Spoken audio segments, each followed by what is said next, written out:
Dan Summit.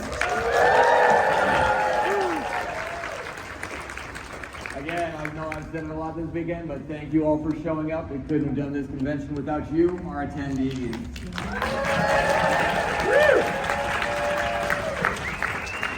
So today is all about celebrating the talent behind our favorite shows and games. You'll get to hear some behind-the-scenes stories, learn what it takes to bring these characters to life, and maybe even hear the lines the cast gets asked to repeat most often. No. Yeah, that works. Like, maybe it's no use, or he's back. And I thought we butchered all of those because... You crushed that he's back. I'm the guy at the Sonic convention wearing a Pokemon shirt. Just throwing that out there. So, we're going to start things off with a few questions of our own to get the conversation rolling. And then after that, we'll be opening up the floor to you. And I'll let you all know when you can start lining up and whatnot. And figure out how to put my phone on silent. Thank you for dimming those lights. Oh, thank you for brightening them back up. All right, so before we start, let's give a big round of applause to all the amazing voice actors. At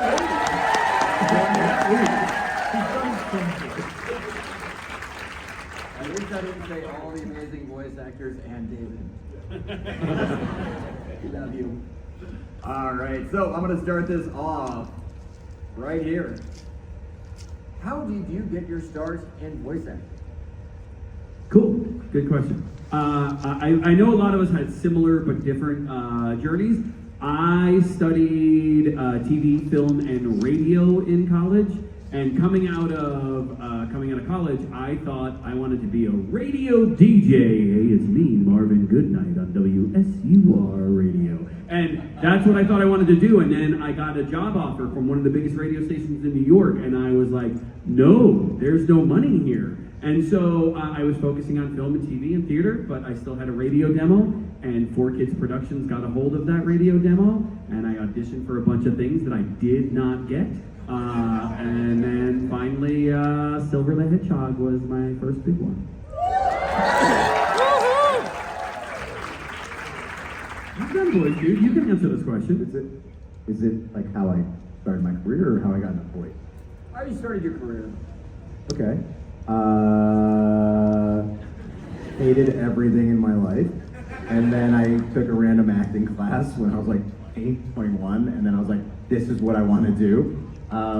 I took a bunch of classes. I did every short film, like auditioned for every short film, every student film I could find just to gain experience. And then got enough footage to just send to every agent I could find. And I scored an agent, and then it was like 3 years before I got a job. So again, it was doing a lot of like YouTube videos and so just to get experience, and then finally things started to click slowly but surely. And then it was another 7 years before I started to get voice acting.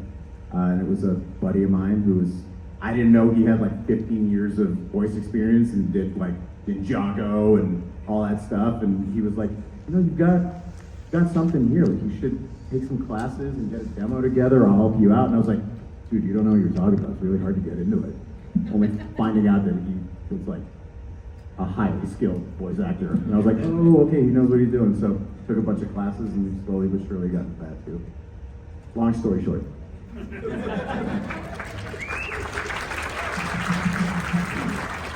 All right, I guess to start this off, we'll keep rolling it down the line. All right, well, I'm going to be the start of a theme here, which is I got into voice acting because of Ryan Drummond.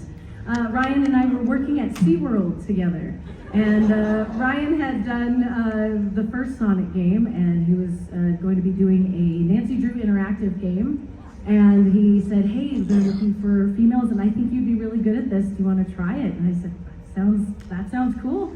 Tried it, got the game, and I was hooked, and Sonic was the next thing to audition for, and here I am. Yeah, and so she wasn't just a random person at SeaWorld, like she had been an actress and a singer her whole life. That's why I was just like, you're really good at this, so yeah. Yeah, again, similar story. Ryan and Scott and I were friends before the games.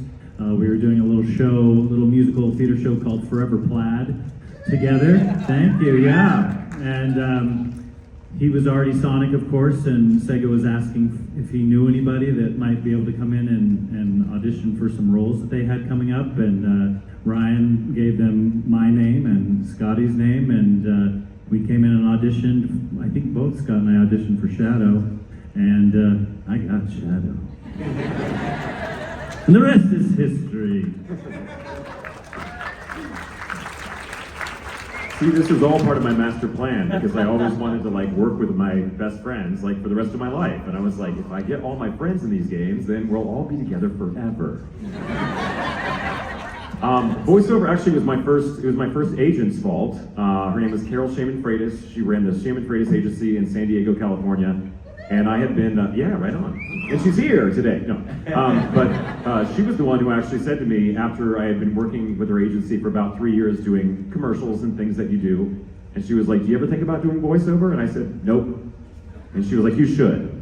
And so she started sending me out on auditions and I started booking some things. And she was like, this is your time. You should be doing this. And I was like, okay. So then it was about 3 more years after that I happened to be at the right place at the right time and found out about Sega having their auditions for the first Sonic Adventure game. And the funny is, and some of you probably heard this, is that I was actually at the time working for a company called Lightspan Partnership doing an educational software game for kids. And I played the part of a turtle that did math problems. So I was a turtle who was teaching kids how to multiply, basically. And the guy who ran that studio knew a casting director who knew someone at Sega. And he mentioned to that casting director, hey, I'm working with this guy right now that does the voice of a turtle for me. I bet he could do a hedgehog for you. Literally what he said. And so that's how I got invited to the audition. And then, as everyone said, the rest is history. Yeah. Wait, what did the turtle sound like? Come on. What? What did the turtle sound like? You have to go to YouTube to look that up. I have no idea. Do you remember what the game or the software was? I think it was called The Secret of the Rings. Something really forgettable. Something like Secret and Rings. It's and literally a Rings Sega Secret. game, so... Yeah, it's like, yeah, it's called Harry Potter and the Reading Secret. I don't know. I like Super that you Turtles went were- from a turtle to a high-speed hedgehog. Completely I know, isn't that different funny? It's like I'm gonna do the slowest animal and then the fastest one. Tortoise and the hog. No in between. You, Scott, tell me about you.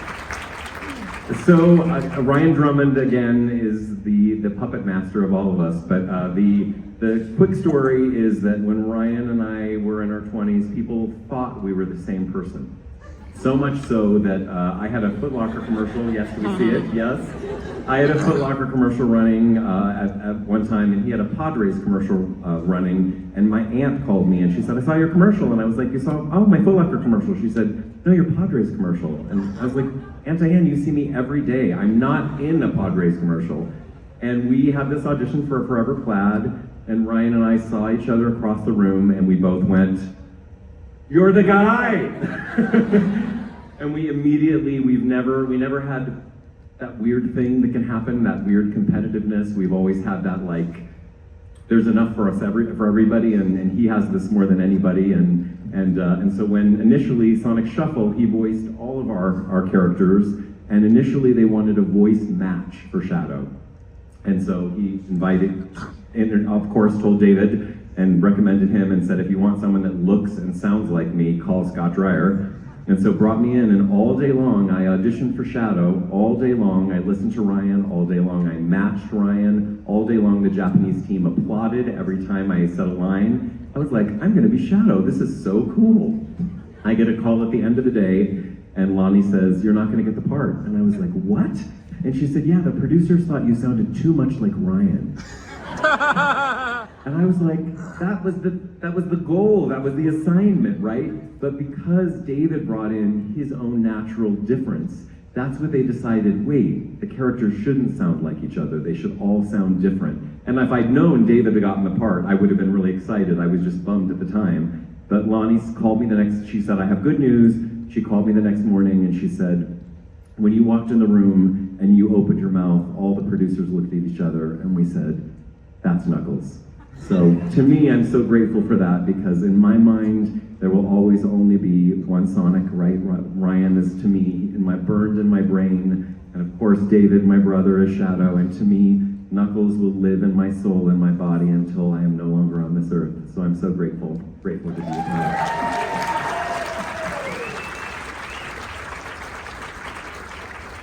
Alright, so we're going to skip through this list a little bit. We'll start with you again. Oh, what's the most awkward time when you were recognized by a fan? Oh, man. So I was just telling this story to my handler earlier, and it was a very awkward time. So, or more of a funny time. So one of my closest friends in the world is Aisha Tyler, and if you don't know who that is, she's on Criminal Minds, and she's a voice in Archer, and she was in Friends, and she's just a queen on this earth, goddess of a human. And we were out, my wife and I were out with her and her husband and a couple other friends at a pop-up, Family Guy pop-up mini golf tournament in Los Angeles. And we were just having fun. And then someone came up to us, and Aisha said, "Oh, here it comes." And the guy said, "Hi, so nice to meet you guys. Can I get a picture with Pete?" And I'm with a super famous person, an A-list celebrity, and she just lost her mind. So yeah, that was the best one for me, or the most awkward, weird one. I have an easy one. Mine was at a urinal. True To be story. fair, I wanted the signature. True story. I was at a urinal and the guy said, "Oh my gosh, you're Knuckles the Echidna. Will you sign my shirt?" And I said, "Just give me a minute."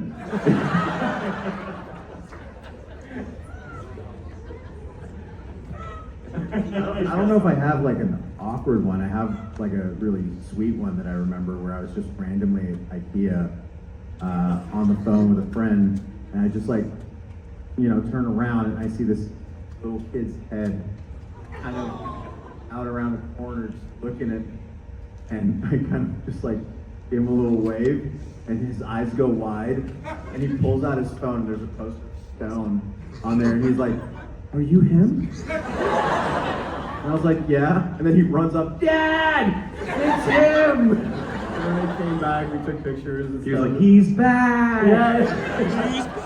So that was really sweet. That was so random, super sweet. I thought he was calling you dad for a moment. It was sort of like, "Dad! Mom said you were my dad!" What? I do have a weird one. It's not awkward, but it's just, speaking of, because Scott brought up that Padres commercial that I had running at the same time as his Foot Locker commercial. But the funny thing about that Padres commercial, for the San Diego Padres, for those who don't follow baseball. So I was living in San Diego at the time, and I did a local commercial for the San Diego Padres. And the only reason it's noteworthy is that they played that commercial on every channel, every hour of every day for the entire summer. And it wasn't like a thing that I got money every time they played it, it was a buyout. So, but that commercial played all the time. And that was the only time in my life that I've actually gotten a taste of what real celebrity, like notability outside in the real world was like. Because everywhere I went for that entire summer, I had people pointing at me and whispering about me, and it was absolutely uncomfortable. And I hated it so much, and I thought, I can't even imagine what real like celebrities, like household names, what they go through. Yet they can't even go to the grocery store without, being attacked. And so that was my. It's not awkward, but it just kind of reminded me. Celebrity is not necessarily a great thing. It can sometimes be a really negative thing, and that's maybe why I decided to get more into voiceover. Because then I can walk anywhere and no one knows who I am. Yeah, it's been awkward because another love of my life is I teach little kids how to swim. And I run a private swim school. We have 5 locations in San Diego County. And now I manage all the managers, so I'm not in the water anymore, but I do all the new hire training. So we bring in new instructors, and one of the things that I like to do is talk, hey, let's, one fun fact about yourself to just try to loosen everybody up and get them going. And I have a bunch of fun facts, but now my managers know that I was Shadow the Hedgehog. So I say my fun fact, and then the manager at that facility goes, no, that's not your fun fact. And I'm like, I'm not going to share that fun fact. I'm like, no, you have to share that fun fact. And we have an argument every time, and then finally I'm like, okay, and then I share the fun fact, and then everybody loses their mind in the room because they're all in their mid-20s, early 30s, and so I don't know if it hurts me or helps me that Shadow is their boss. So David, you have to say the thing I just heard the first time, the guy who came up and freaked out, and you had, yeah, Javier, right?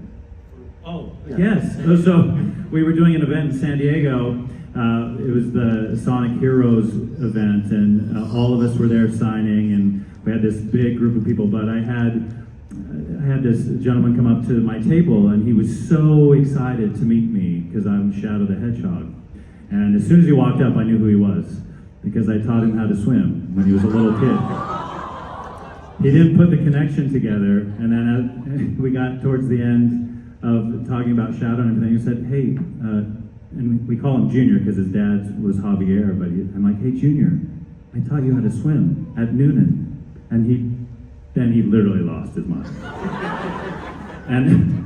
And Moriah saw the whole thing happen, and she couldn't believe what happened. It was amazing. It was precious. He backed up like 5 feet away from him and just was shaking, and it was beautiful. And it reminded me, I was, again, not awkward but special, was I was with one of my best friends. We had been roommates for a year.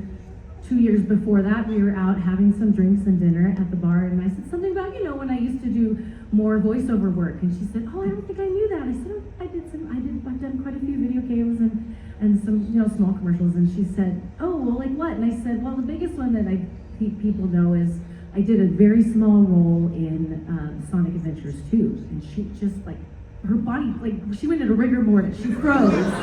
And then she said, "Who were you?" And again, because I still at that point didn't have any idea how impactful Maria was on the game and the story. And I said, "Oh, it was this really small role, the backstory. I was Maria Robotnik." And she broke into tears.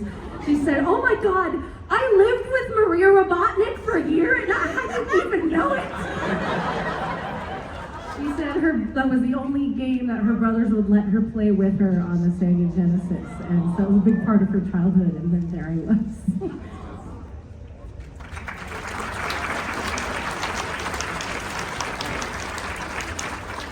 Thank you all for that.